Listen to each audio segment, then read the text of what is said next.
On the news, Minister of Information says Nigeria's biggest problem in 2021 is insecurity.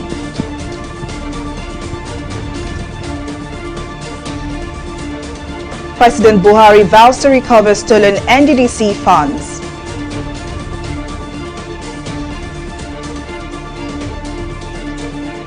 And WHO warns of COVID-19 tsunami as Omicron cases surge.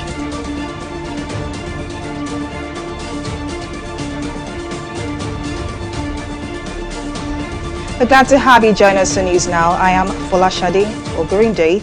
The Minister of Information and Culture, Lai Mohammed, has said Nigeria's major challenge in 2021 is insecurity.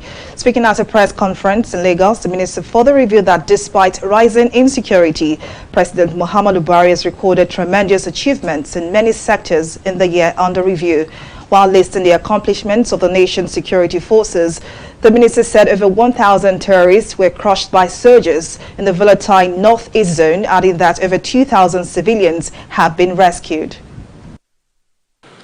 A combination of kinetic and non-kinetic operations, coupled with a review of strategies, led to the neutralization of over 1,000 terrorists, the rescue of 2,000 civilians, and the surrender of over 22,000 terrorists, including their families. Large caches of arms and ammunition were also recovered.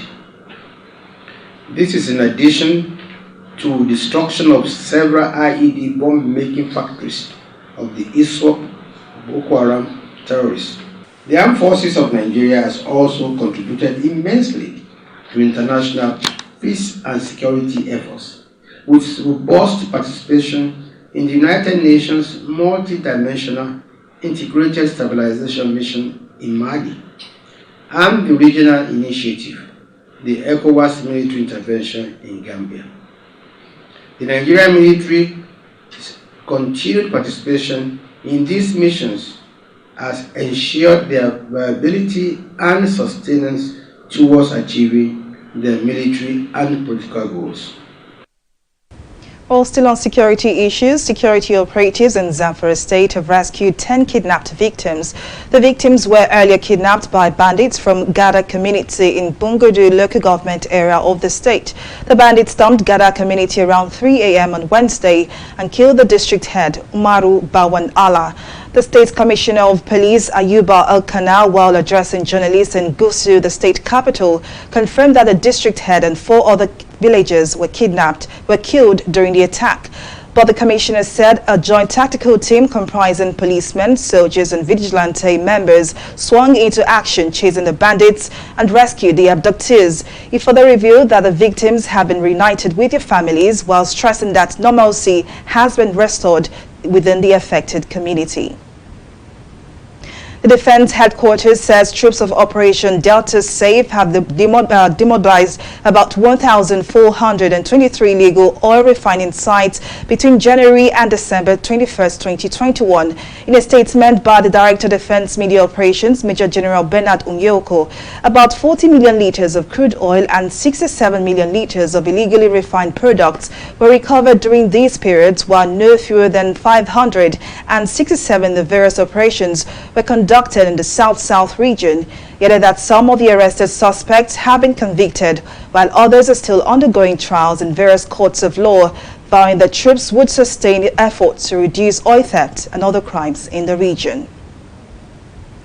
Moving on, the Jigawa state government has enacted the child protection law that prescribes a death penalty for rapists without the option of life imprisonment.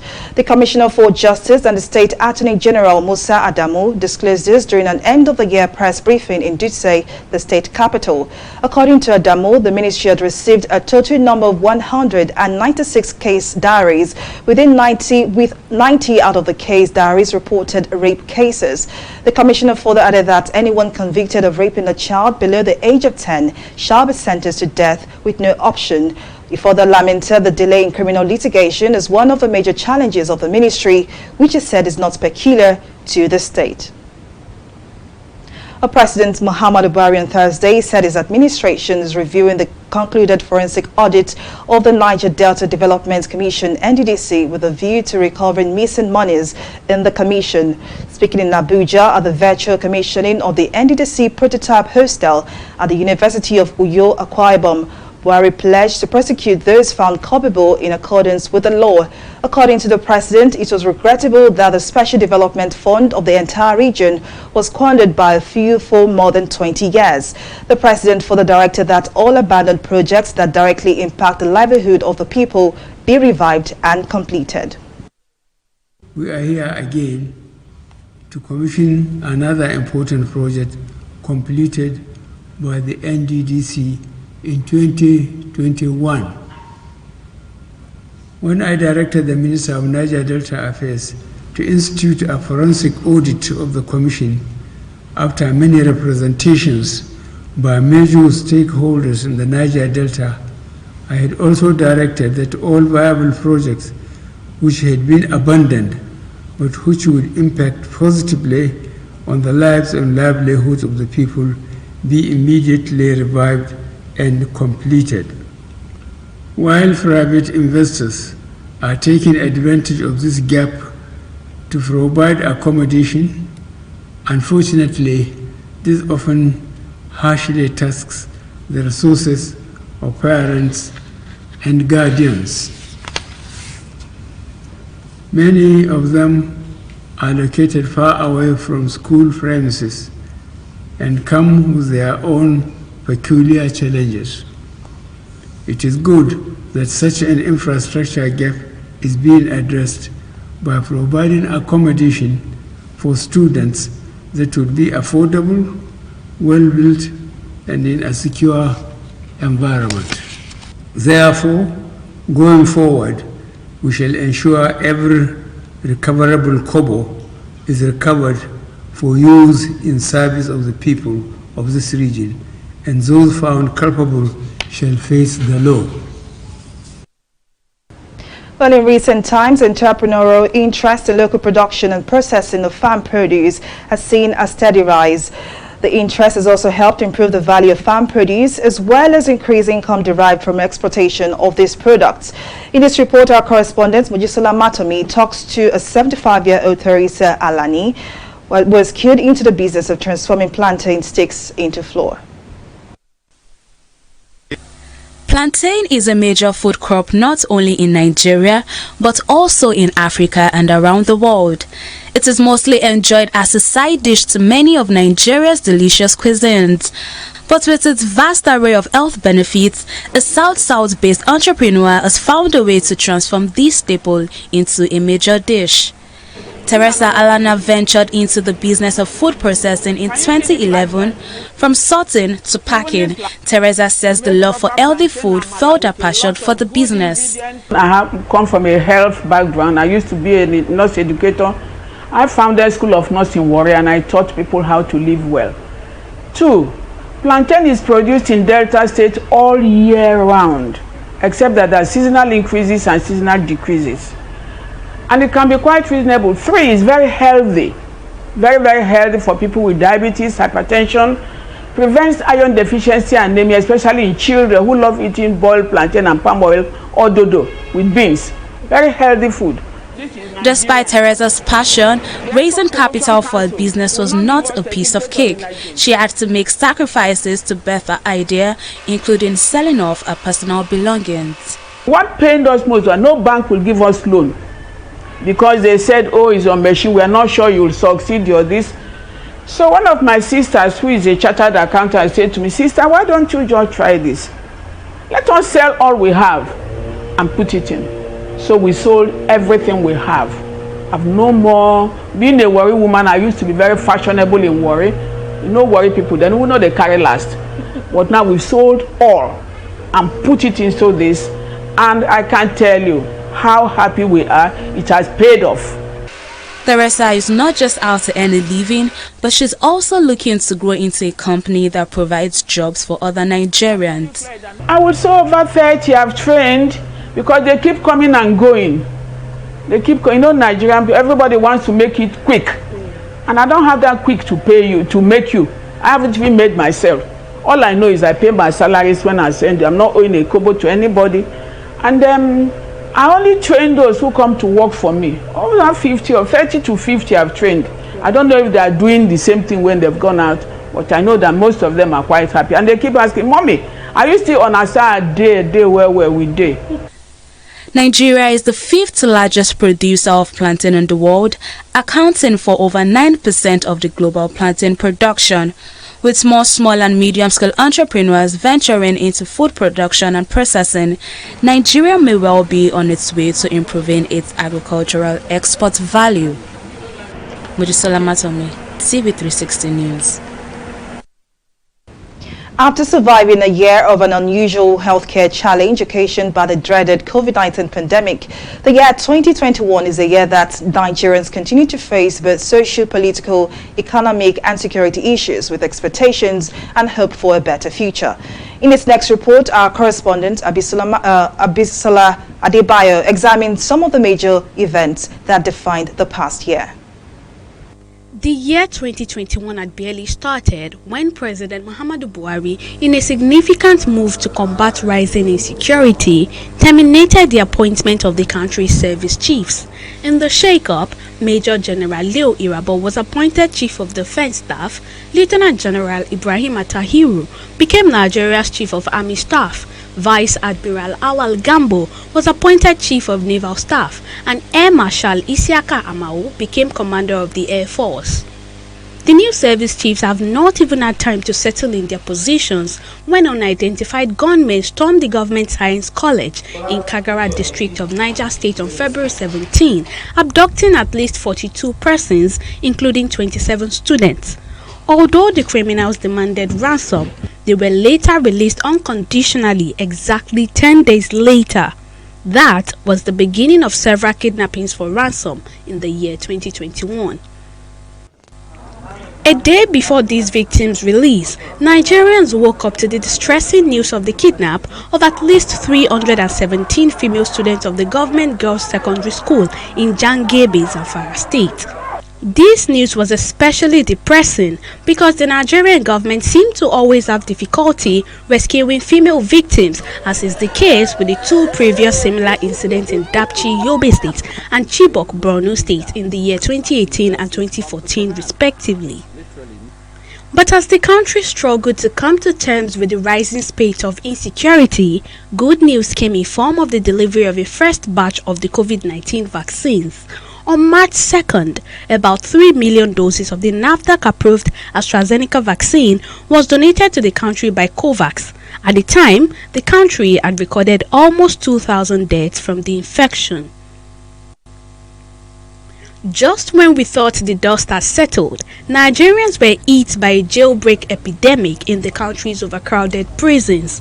On April 5th, a total of 1,844 prisoners escaped when gunmen suspected to be members of the outlawed Indigenous People of Biafra (IPOB) attacked Owerri Correctional Facility in Imo State. Since then, Nigeria has witnessed over 13 jailbreaks where over 5,000 inmates have escaped. As contextual as these attacks and the successes such criminals are having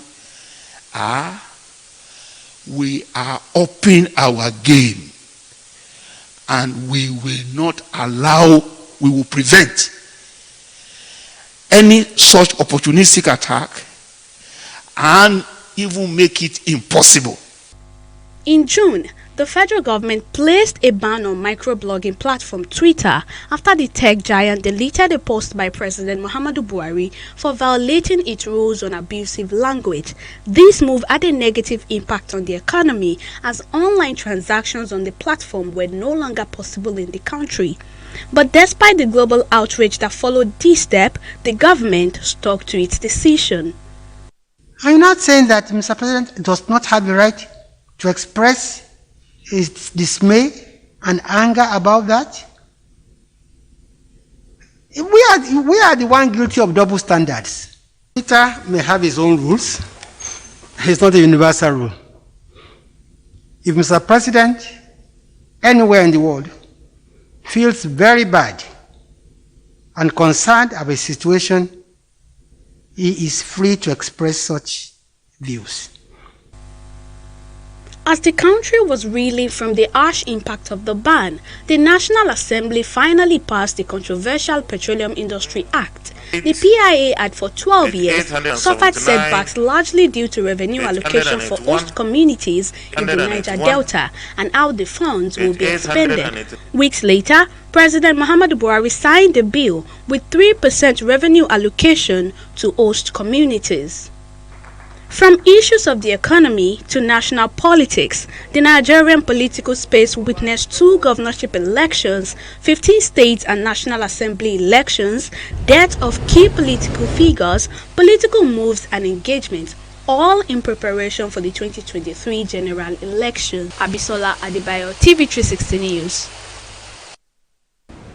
Well, we'll take a break here, but still to come, Nigeria suffers setback ahead of African Games as Osimhen tests positive for COVID-19. For details of the story and more right after this break.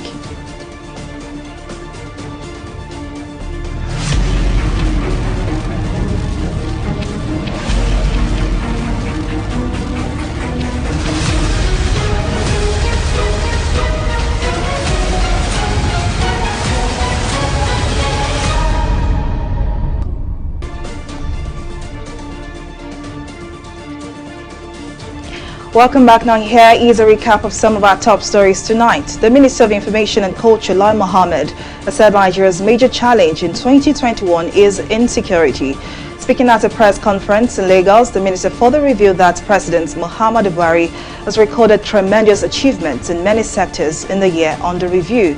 While listing the accomplishments of the nation's security forces, the minister commended the military for the fight against insecurity. We also told you that security operatives in Zamfara State have rescued 10 kidnapped victims. The victims were earlier kidnapped by bandits from Gada community in Bungodo local government area of the state. The State Commissioner of Police Ayuba Alkana, while addressing journalists in Gusu, the state capital, revealed that the victims have been reunited with their families. But in case you missed any of our news bulletin, or for more updates, do log on to our website on www.tv360nigeria.com. You can also follow us on our social media platforms on Twitter, Instagram, YouTube and Google Plus at TV360 Nigeria. On Facebook, we are TV360 Online.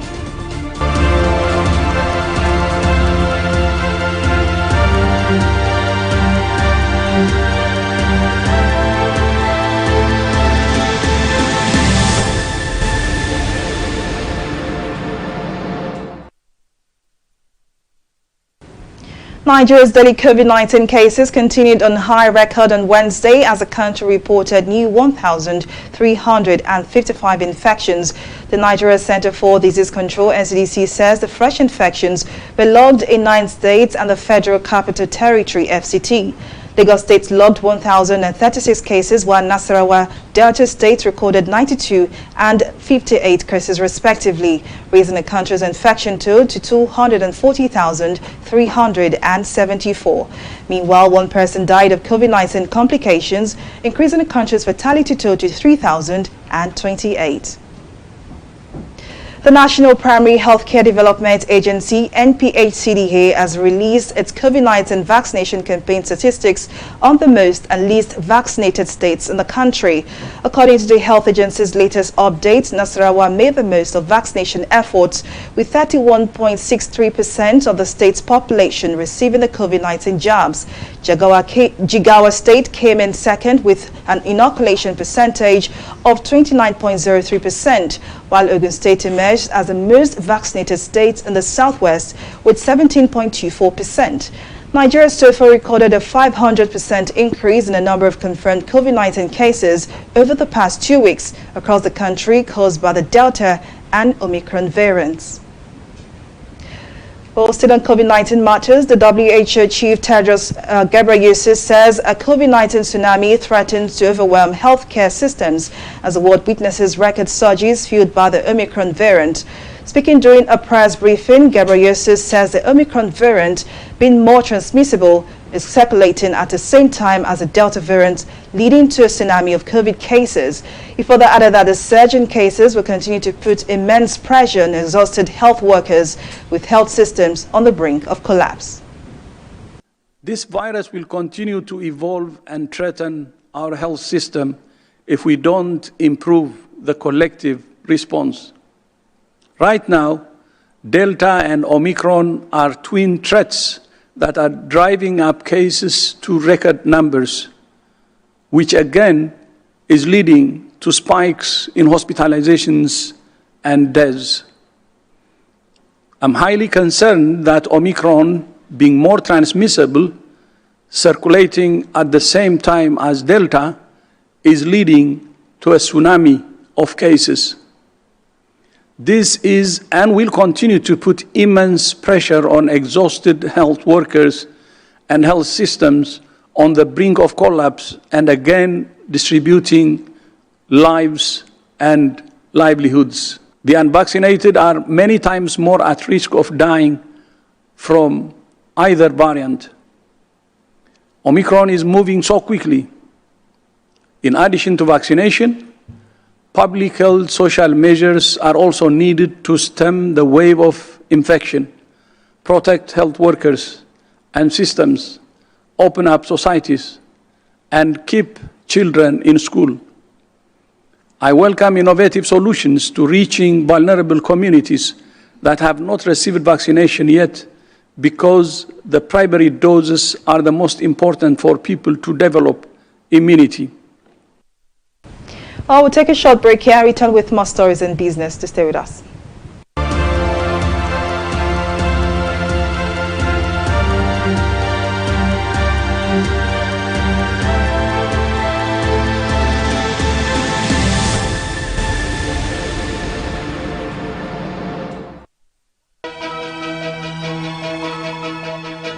Opinions are free, facts are sacred, but truth is universal. How, in practical terms, can we, for instance, de-escalate the tension? President must see himself as the President of the Federal Republic. We know where the enemy is. 3 places. The Lake Chad Basin, the border area between Nigeria and Cameroon, and then the Sambisa Forest. On TV360, we give you a complete dose of everything. Opinion, facts, and undiluted truth. I hardly believe what politicians say in this part of the world. A new Nigeria is possible, a future is possible. We delve into the issues, dissect it so that you can understand it, use it to take action. I don't think there's any need for any governor to look for grant for ranching. TV360, dissecting the issues.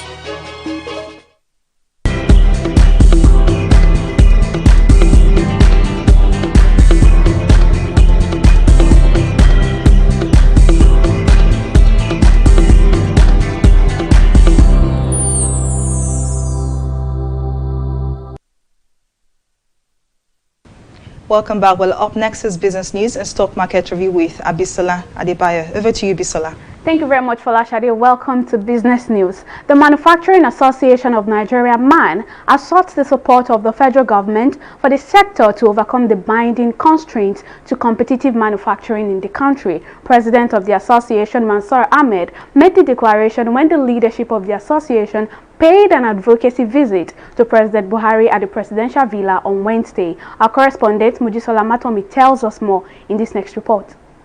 In every country, the manufacturing sector is the hub of a vibrant national economy. However, the Nigerian manufacturing sector is faced with many challenges ranging from near non-existent power, inadequate funding, insecurity, poor infrastructures, irregular taxes, and even access to foreign exchange. President of the Manufacturers Association of Nigeria, Mansour Ahmed, during his visit to President Buhari, said the sector is gasping for breath due to several challenges it is currently facing, especially in the area of forex scarcity. The issue of supply of foreign currency, foreign exchange. Your Excellency, manufacturers have been finding it difficult to source foreign exchange for importation, especially of machines and raw materials that are not available in the country. While we commend and support the recent policy by the Central Bank of Nigeria on non-allocation of foreign exchange to bureau de change, we are constrained to observe that it has not translated into significant improvement in the supply of forex to manufacturers. especially since the exchange rate itself has gone significantly up. While responding to the demands, President Muhammadu Buhari assured the association that his administration will do everything within its power to improve the importation of raw materials for the manufacturing sector to thrive. I have listened carefully to all the challenges enumerated by the President of Man and would like to assure you that, like we have done in the recent past, we will give consideration to some of the constraints that are yet to be fully addressed, especially those that align with our policies and programs for economic recovery and sustainable development. Let me assure you that this administration is fully aware that the survival of Nigeria lies in agriculture and having a viable domestic manufacturing sector. I must emphasize here that when I say agriculture, I also refer to agro-allied business, which is the value-added component in the value chain. On her part, Minister of State, Industry, Trade and Investment, Miriam Katagum, pledged that the ministry would continue to work with Man in the areas of policy, trade and creating an environment to facilitate the growth of businesses in Nigeria. Man is in business to create a climate of opinion in this country so that manufacturers can operate efficiently and profitably for the benefit of all. So as a collective voice of its members, Man was established to promote and protect manufacturers' collective interests. To ensure the smooth running of all services in the sector, the association says a blueprint with remedial measures for accelerated development of manufacturing in Nigeria will be formally presented to the President in the first quarter of 2022. Mojisola Matomi, TV360, Abuja. We'll take a break now and return with a review of the stock market.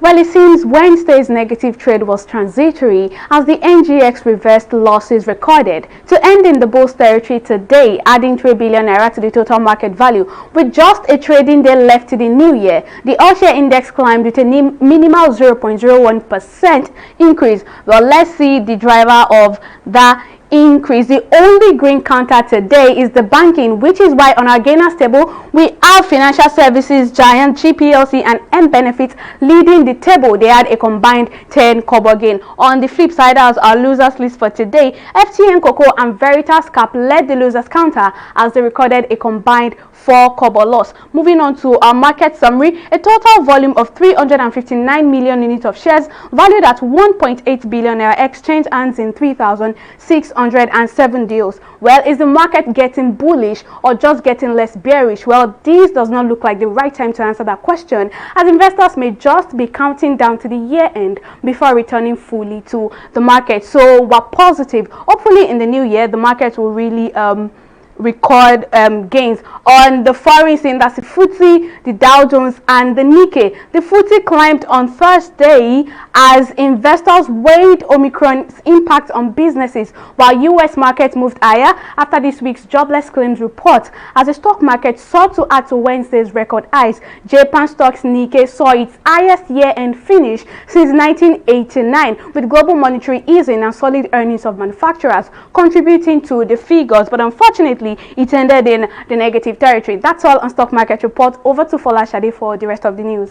Well, many thanks, Abisola, for that update on the business scene. Now on the foreign scene, the body of Archbishop Desmond Tutu was carried on Thursday into a historic cathedral where he once rallied against the white rule. Crowds of people of all races lined up to pay their respects to the fearless fighter as a lay-in state at the St. George's Cathedral in Cape Town. According to authorities, Tutu's line-in state was extended to 2 days for fear that there might be a stampede. The late political leader, who died peacefully at 90 on Boxing Day, will be cremated and his ashes buried on New Year's Day. Well, let's now head for Entertainment Reporter News now.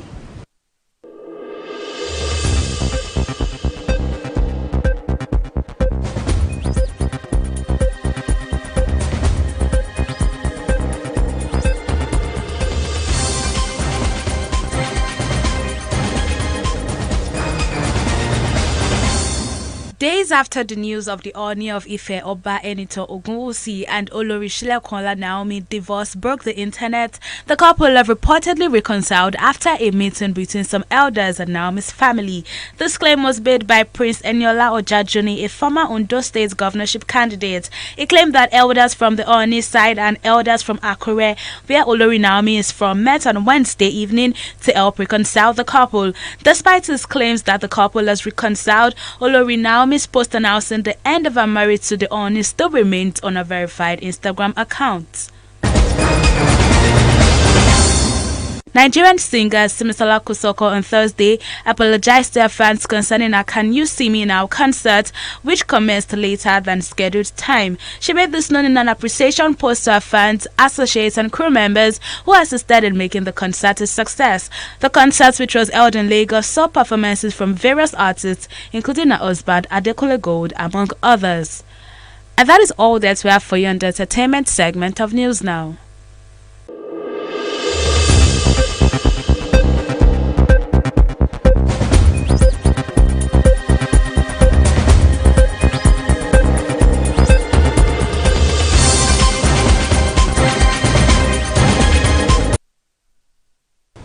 And that's the size of our news bulletin. Many thanks for watching. I am Folashade Ogurinde. Bye for now.